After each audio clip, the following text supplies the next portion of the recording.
Hello students of class 10th, welcome to all of you in my new lecture video. Today I am going to start a very interesting and very important topic, equation of a straight line. ये chapter बच्चों class 10th में तो हम शुरू कर रहे हैं, लेकिन ये क्लास 11th, 12th और आगे भी कॉम्पिटिटिव एग्जाम के लिए बहुत ही इंपॉर्टेंट है. Please take care of this chapter. तो हमें क्या क्या पढ़ना है, please see the video till the last so you will get the full concept of this chapter. आज हम लोग कंसेप्ट पढ़ेंगे केवल इसका. तो क्या क्या पढ़ना है देखते हैं हम लोग यहाँ पर. हमें पढ़ना है meaning of equation of straight line, ये पढ़ना है. Inclination and slope of the line पढ़ना है. Intercepts of a line on the axis of reference पढ़ना है. Equation of A line in different forms पढ़ना है. And parallelism and perpendicularity of two lines पढ़ना है. ये हमें 5 टॉपिक कवर करने हैं आज की डेट में. तो पूरा वीडियो देखिएगा बच्चों, यहाँ पर कोई भी वीडियो को स्किप मत करिएगा. Please listen. नाउ पढ़ते हैं हम लोग कि इक्वेशन ऑफ स्ट्रेट लाइन का मतलब क्या होता है. इस चैप्टर का स्टार्टिंग कहाँ से हुआ. Let us discuss. The equation of straight line is the common relation between x coordinate and the y coordinate of any point on the line. Student reflection chapter में आप लोगों ने पढ़ा था कि जब किसी पॉइंट को आप प्लॉट करते हैं x और y एक्सिस में, तो x, y के फॉर्म में लिखते हैं, जिसको हम लोग बोलते हैं x coordinate and y coordinate. तो क्या होता है कि जो x कोऑर्डिनेट और y कोऑर्डिनेट में बीच में एक रिलेशन आता है, इक्वेशन ऑफ लाइन उसी से फॉर्म होती है. Okay student. फिर आता है every linear equation in x and y represent a straight line. यानी कोई भी ऐसी इक्वेशन जिसमें आपको x और y की पावर 1 मिले, उसे हम बोलते हैं लीनियर इक्वेशन बोलते हैं, और वो कहलाती है straight line. The general form of a straight line is ax plus by plus c equals to 0. यानी आपको सारे के सारे क्वेश्चन के आंसर्स आपको इसी फॉर्म में लिखने होंगे लास्ट में, और कोई भी इक्वेशन अगर इस फॉर्म में मिलती है तो उसको बोलते हैं हम लोग linear equation in a straight line. Okay student, now see the topics now. Now today's second topic is inclination and slope of a line. Now student listen कि कोई भी अगर हम कार्टेशियन प्लेन लेते हैं तो उसमें हमें ये देखना होता है कि वो स्ट्रेट लाइन कहाँ पर ड्रॉ करी गई है. जैसे कि मैंने मान लेते हैं, ये मैंने ले लिया कि ये आपकी y एक्सिस और ये आपकी x एक्सिस है सपोज. तो अगर मैंने कोई स्ट्रेट लाइन आपकी ऐसे ले ली, ये आपकी सपोज स्ट्रेट लाइन है ए बी, तो हमेशा पॉजिटिव एक्स एक्सिस से जब आप एंटी क्लॉकवाइज यानी ऊपर की तरफ आप जब कभी एंगल मेजर करते हैं तो उसको हम लोग बोलते हैं इंक्लिनेशन ऑफ अ लाइन. वो एंगल चाहे तो एक्यूट हो सकता है, चाहे हो सकता है ऑब्ट्यूज. जैसे अगर हमारे पास ये कोई लाइन होती है अगर इस तरह की, मान लिया कोई ये लाइन CD है, तो this angle will be taken. Please listen. तो थीटा हमारा यहां पर it can be less than 90 और can be more than 90. Both possibility are there. तो प्लीज सी. तो theta is the inclination. Theta is the inclination of a line with positive direction. Okay student, positive direction of x axis, or write down in bracket, you will always take anti-clockwise. Please take care of this. And the next topic is the slope. What is slope here? तो जो भी angle theta आता है उसका हम tan theta निकाल लेते हैं, वो कहलाता है स्लोप ऑफ द लाइन. तो सेकंड आता है स्लोप, और स्लोप का एक और नाम भी बच्चों रखा गया है जिसका नाम है ग्रेडियंट. प्लीज नोटिस इसका सिंबल क्या रखा गया बच्चों, m, और ये होता है tan थीटा, इजंट इट. और थीटा हमारा जानते हैं इट इज इंक्लिनेशन. तो if theta is suppose less than 90, theta is suppose less than 90, it means m will be positive. M will be positive. And if theta is more than 90 and less than 180, theta will be, sorry, m will be negative. If theta is more than 90 and less than 180, in the second case, then their m will be always negative. Slope will be negative. So theta can be having any values. So you will discuss in the higher class. अभी theta हम लोग क्या पढ़ेंगे बच्चों? Positive पढ़ेंगे. Okay student, तो ये हमारा हो जाता है स्लोप. अब इसमें दो आते हैं केस, तो 2 केसेस आपको पढ़ने हैं यहां पर. तो फर्स्ट केस में क्या होता है कि अगर कोई लाइन मान लेते हैं कि एक्स एक्सिस के पैरेलल है. अब या तो वो लाइन ऊपर होगी या वो लाइन नीचे होगी, isn't it? तो इस सिचुएशन में क्या होगा कि जब भी कोई लाइन एक्स एक्सिस के पैरेलल होती है तो उसका थीटा कितना होता है बच्चों? 0 डिग्री. तो please see in the case 1 आता है कि any line parallel to X axis. तो write down it one. Any line parallel to axis means you will notice theta will be what? 0 or m will be tan 0 will be 0, isn't it? और second आता है कि अगर कोई line मान लेते हैं कि suppose a line which is parallel to y axis, suppose like this or like this, anywhere on the right side or on the left side. So here you can see theta will be always what? 90 degree. So you can write any line parallel to y axis. Then इस situation में theta बच्चों कितना है? 90. और what is the value of m? m is tan and tan 90 is 0. You know, it means not defined. You can say the theta will be 90, then tan 90 will be undefined. So slope cannot be found in this case. So once again I am repeating all the concept. Please see, अगर theta यहाँ पे लेते हैं x axis के positive direction से, we will measure anti clockwise whether it is acute or obtuse. तो theta से निकालते हैं, फिर m निकालते हैं हम लोग tan थीटा से. तो m की वैल्यू पॉजिटिव और नेगेटिव दोनों हो सकती है, डिपेंड करता है थीटा की वैल्यू कितनी है. इसमें दो आते हैं केस. अगर कोई लाइन एक्स एक्सिस के पैरेलल होती है थीटा 0 होता है, m की वैल्यू भी 0 होती है. अगर कोई भी लाइन अगर y एक्सिस से पैरेलल होती है थीटा 90 होगा और m will be not defined. I hope you are understanding. Please see the doubts. Next topic please.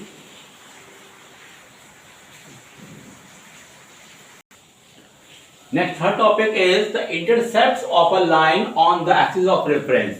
This is also very important topic. कोई भी लाइन जब हम खींचते हैं किसी कार्टेशियन प्लेन में तो देखते हैं कि वो x और y एक्सिस को कहाँ पे कट करी, उसके अकॉर्डिंग उसको हम लोग कैलकुलेट करते हैं. तो इसमें देखिए डिफरेंट केस आते हैं. तो देखते हैं हम लोग यहाँ पर कि हमारे पास जो केस 1 है वो क्या है. देखिए बच्चों कि अगर हम लेते हैं कि यहाँ पर कोई हमारे पास y एक्सिस है, x एक्सिस है, तो अगर कोई भी लाइन इस तरीके से ड्रॉ करी गई है कि जो कि x एक्सिस y एक्सिस को पॉजिटिव डायरेक्शन में ब्रेक करती है, जैसे यहां पर a और b मान लिया पॉइंट है.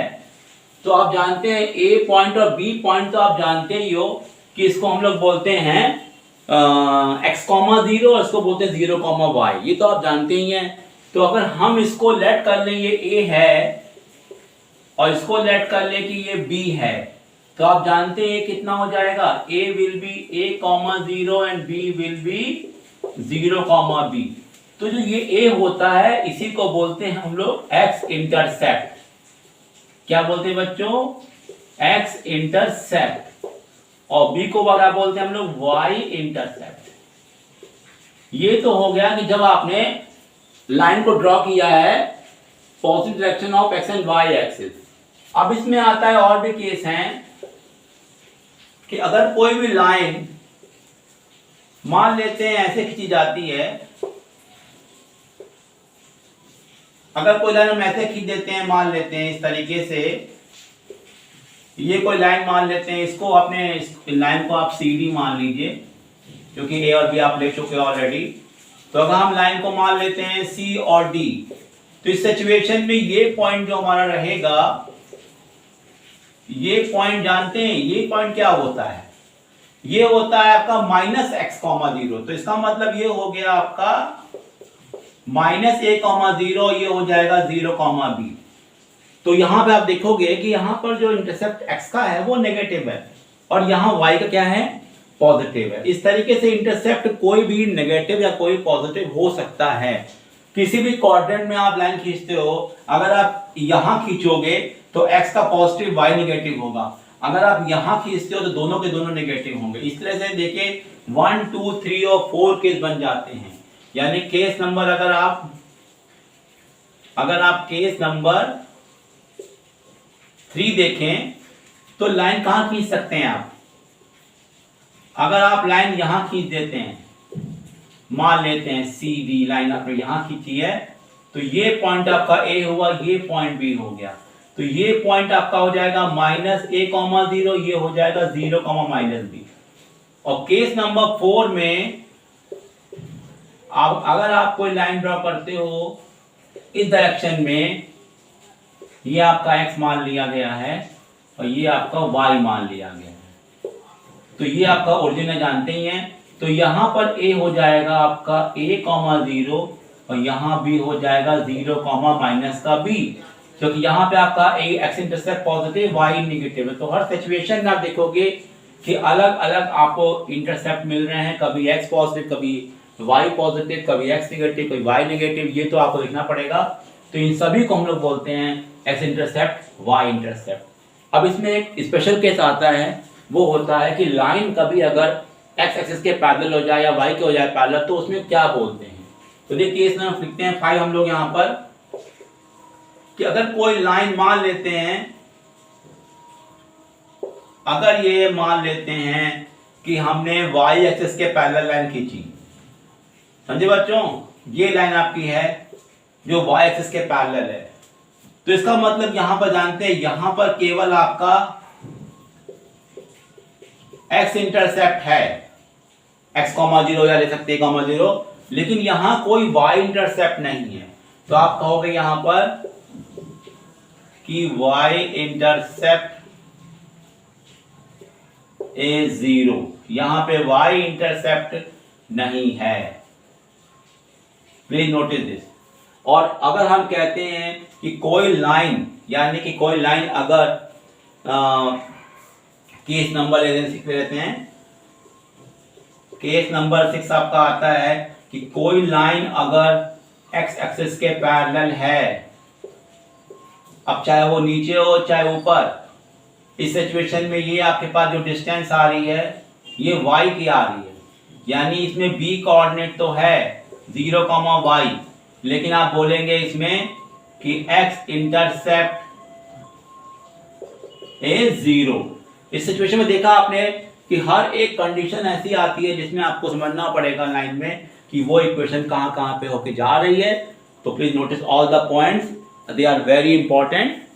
Now see the next portion. Now we will discuss the equation of a line in different forms. Now this is very important topic. आपको समझना होगा कि कहाँ पे कौन सी इक्वेशन हो सकती हैं। तो इसमें पहले आती है इक्वेशन ऑफ x एक्सिस। देखिए ये तो आपने पढ़ा है लेसन पहले जो पढ़ा था रिफ्लेक्शन उसने ही पढ़ाया था मैंने आपको कि x एक्सिस जो होती है, यानी कि अगर आपने x और y एक्सिस ड्रॉ करी, x और y एक्सिस, तो x एक्सिस की इक्वेशन क्या होती है, do you know, y zero, क्योंकि x एक्सिस पे y की वैल्यू हमेशा जीरो मानी गई है। इसी प्रकार से equation of y axis will be what, it will be x is equal to zero.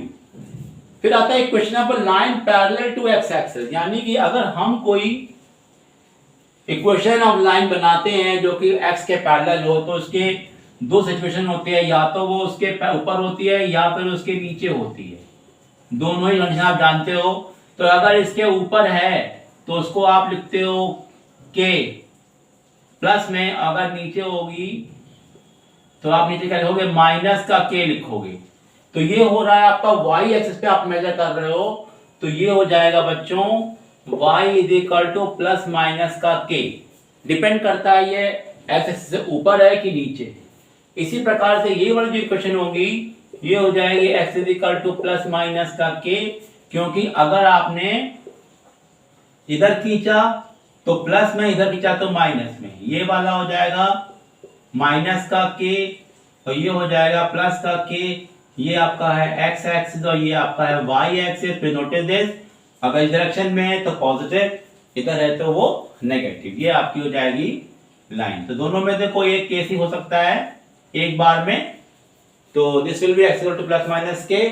अब आती है स्लोप इंटरसेप्ट फॉर्म, यानी कि जो ई वाली जो बताई है मैंने, उसमें क्या होता है बच्चों कि अगर आपके पास कोई इक्वेशन आपको दी जाती है इस तरह की कि जो आपके पास इस तरह से ड्रॉ करी गई होगी, और वो क्या करते हैं यहां से यहां तक, यानी कि ऑन द वाई एक्सिस अगर वो सी इंटरसेप्ट कट करती है और एंगल थीटा बनाती है विद द एक्स एक्सिस, उस सिचुएशन में इसका नाम होता है y is equal to m x plus c. यहां पर m आपका क्या हो जाएगा tan थीटा। m आप कैसे निकालोगे, tan थीटा से निकालोगे। और c क्या है बच्चों, c is called the y intercept. y can be negative also. Please notice now c की वैल्यू नेगेटिव हो सकती है, अगर इधर होगा तो c नेगेटिव हो जाएगा, और m की वैल्यू भी नेगेटिव हो सकती है, यू नो दिस। ओके, फिर आपका आता है पॉइंट स्लोप फॉर्म।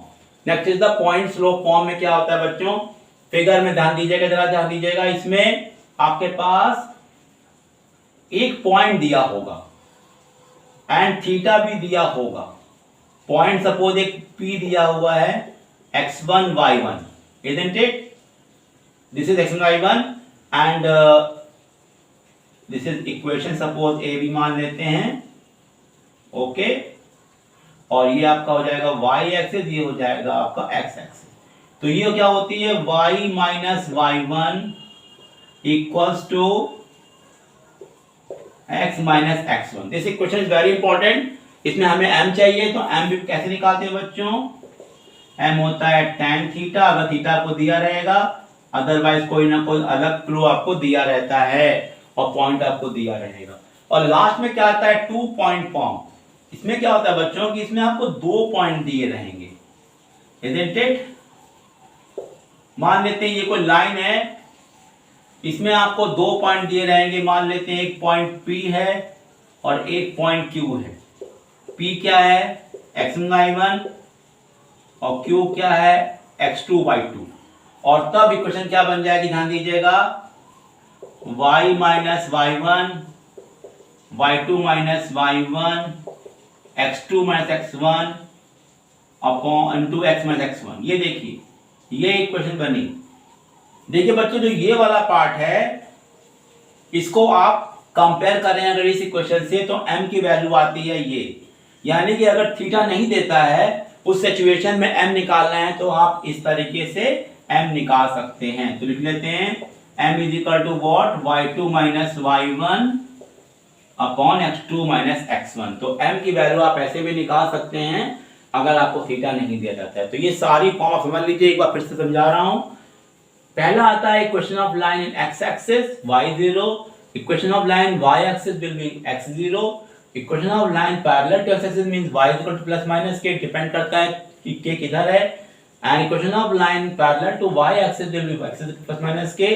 एंड आता है स्लोप इंटरसेप्ट फॉर्म, यानी कि स्लोप दिया होगा m दिया होगा और आपको c दिया है जो कि y इंटरसेप्ट है इस डायग्राम के अकॉर्डिंग। तो आंसर आ जाएगा y is equal to mx plus c, m निकालेंगे tan थीटा से। फिर आता है पॉइंट स्लोप फॉर्म, यानी एक पॉइंट दिया हुआ लाइन इससे जा रही होगी और आपको स्लोप दिया होगा, जैसे इस डायग्राम में देखेंगे एंगल दिया है थीटा, पॉइंट दिया है, ये फॉर्मूला लग जाएगा y minus y1 is equal to mx minus x1 और m we will find out by tan theta. और लास्ट आता है 2 पॉइंट फॉर्म, अगर किसी लाइन पर 2 पॉइंट दिए हैं P और Q, x1 y1 x2 y2, उस सिचुएशन में आपको एंगल नहीं दिया है तो ये लगा देंगे y minus y1 is equal to y2 minus y1 upon x2 minus x1 bracket में x माइनस x1, ये मल्टीप्लाई में लिखा हुआ है। और ये जो आ रही है, ये जो फॉर्मेट है, ये m के लिए दिया है, इससे भी आप m निकाल सकते हैं और तब यहाँ पुट कर सकते हैं, चाहे इसको डायरेक्टली अप्लाई कर लीजिए। तो हुआ आपका different equation of forms. Let's see the new thing.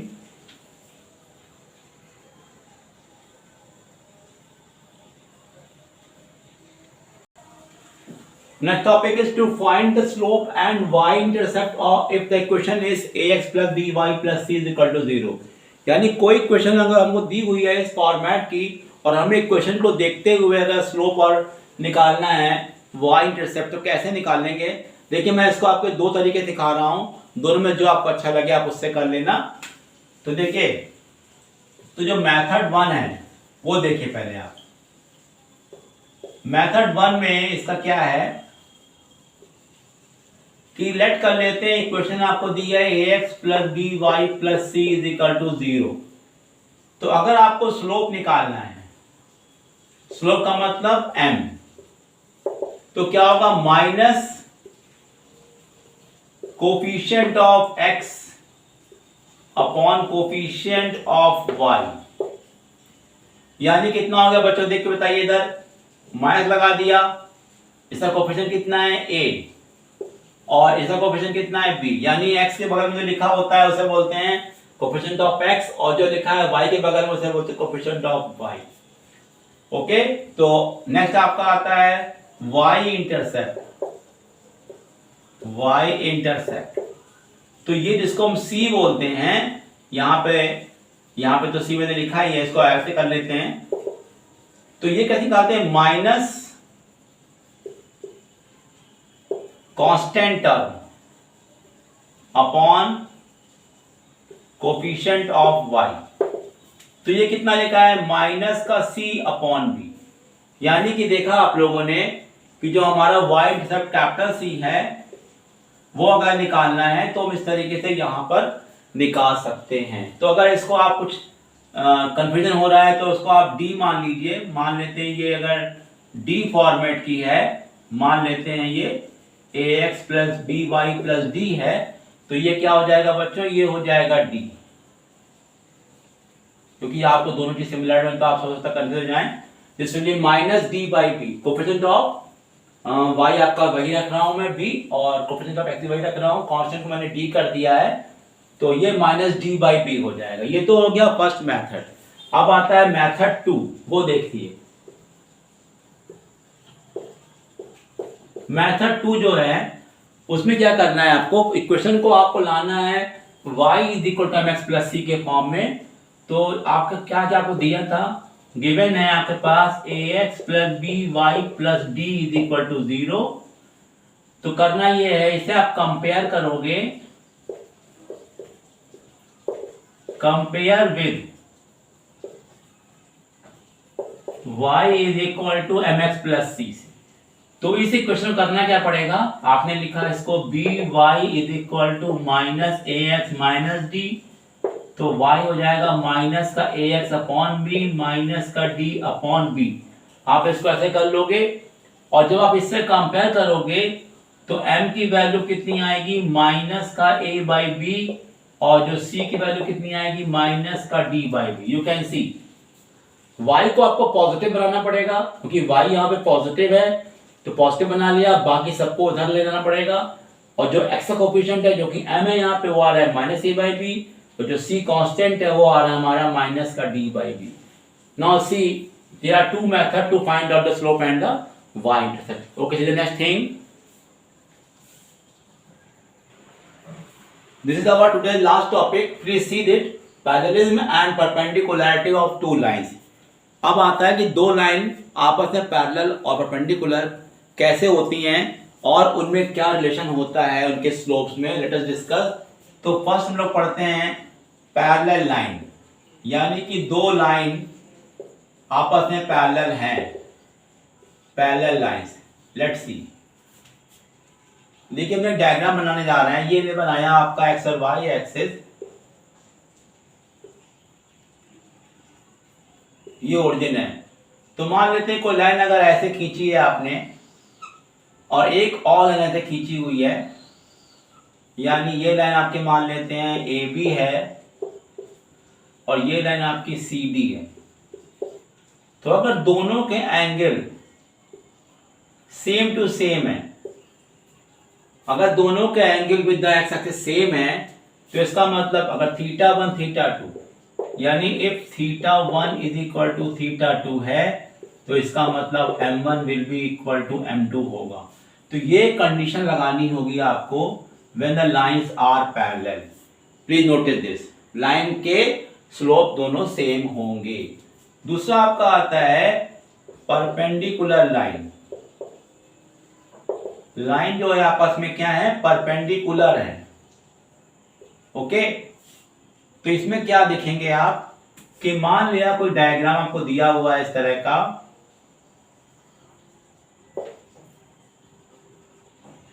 Okay, तो एक लाइन तो आपकी ऐसे है कि वो एंगल क्या बना रही है, थीटा बना रही है मान लेते हैं, और जो सेकंड लाइन होगी वो इस तरह से होगी, यानी कि उनके बीच में कितना एंगल बन रहा होगा, 90 डिग्री। तो ये लाइन मान लिया C है और ये D है, ये A है और ये B है, ये आपका ओरिजिन है, यहां पर ये ओरिजिन है। उस सिचुएशन में जो इसका एंगल होगा विद द एक्स एक्सिस जानते कितना होगा, 90 प्लस थीटा होगा, थीटा 1। तो ये वाला एंगल थीटा 1 है, ये वाला एंगल कितना हो जाएगा, 90 प्लस थीटा 1, जो कि आपका सेकंड इक्वेशन का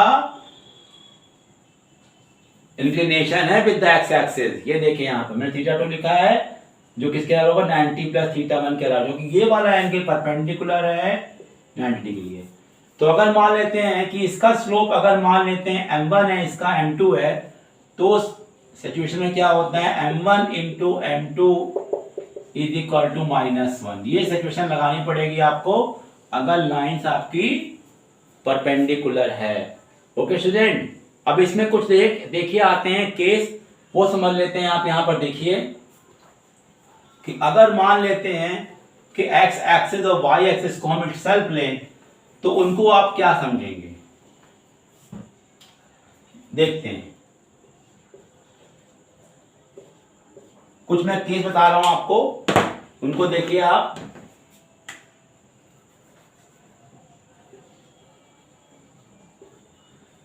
अगर हम लेते हैं यहां पर for x axis and y axis, ये बताइए कि एक्स एक्सिस और वाई एक्सिस एक दूसरे के 90 होती हैं कि नहीं होती हैं, यस कि नो, यस। तो इनमें हम ये रिलेशन हो सकता है m2 -1 और 4 हो सकता है। जो भी लाइन परपेंडिकुलर आपस में होंगी, भले वो एक्स और वाई एक्सिस हों, उनमें एक कंडीशन लगेगी, क्योंकि m1 m2 आपको पता है कि अगर हम देखें यहां पर कि m1 की वैल्यू यहां पर x एक्सिस की इक्वेशन क्या होती है, y0, इसी क्या होती है, x0। दोनों का स्लोप पता है हमको, इसका स्लोप होता है 0, इसका स्लोप होता है अनडिफाइंड। ओके स्टूडेंट, तो ये सिचुएशन फॉलो होती है अगर इनको हम लेते हैं। ऐसी कोई भी इक्वेशन होगी जिसमें x जो भी लाइन परपेंडिकुलर होगी वहां पे कंडीशन अप्लाई होती है।